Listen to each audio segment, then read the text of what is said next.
അപ്പൊ ഇന്ന് നമ്മൾ ഉണ്ടാക്കുന്നത് നാരങ്ങ ചോറ് അഥവാ ലെമൺ റൈസ് ആണ്.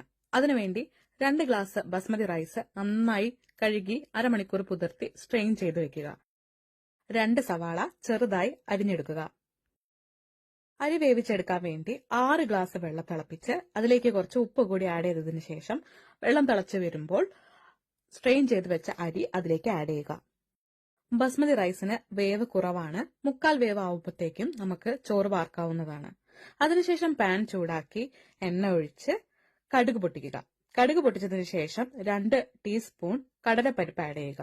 ഉഴുന്ന്, നിലക്കടല, കാഷ്യൂ ഇതൊക്കെ ആഡ് ചെയ്യാൻ ഇഷ്ടമുള്ളവർക്ക് ആഡ് ചെയ്യാവുന്നതാണ്. ഇതൊന്ന് മൂത്ത് വന്നാൽ ഇതിലേക്ക് ബട്ടൻ മുളക് ആഡ് ചെയ്യുക. എന്റെ കയ്യിൽ ക്രഷ്ഡ് ചില്ലി ഉള്ളതുകൊണ്ട് ഞാൻ അതാണ് ആഡ് ചെയ്യുന്നത്. കരിഞ്ഞു പോവാതിരിക്കാൻ സവാളയും 2 പച്ചമുളക് കീറിയതും ഉടൻ തന്നെ അതിലേക്ക് ആഡ് ചെയ്യുക. നന്നായി മിക്സ് ചെയ്യുക. ഇനി സ്റ്റൗ ഓഫ് ചെയ്യുകയോ അല്ലെങ്കിൽ സിമ്മാക്കിയതിനോ ശേഷം 1/2 ടീസ്പൂൺ മഞ്ഞൾപ്പൊടി ആഡ് ചെയ്യുക.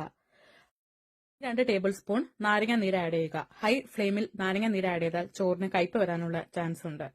നന്നായി മിക്സ് ചെയ്തതിനു ശേഷം തണുത്ത ചോറ് ഇതിലേക്ക് ആഡ് ചെയ്യാവുന്നതാണ്. കരിവേപ്പിന്റെ ഞാൻ നേരത്തെ ഇടാൻ മറന്നുകൊണ്ടാട്ടോ ഇപ്പൊ ഇട്ടത്. ഇനി നല്ല സലാഡും ഫ്രൈ ചെയ്ത ചിക്കന്റെയോ ഫിഷിന്റെയോ കൂടെ കഴിക്കാൻ ലെമൺ റൈസ് റെഡി ആയിരിക്കുന്നു.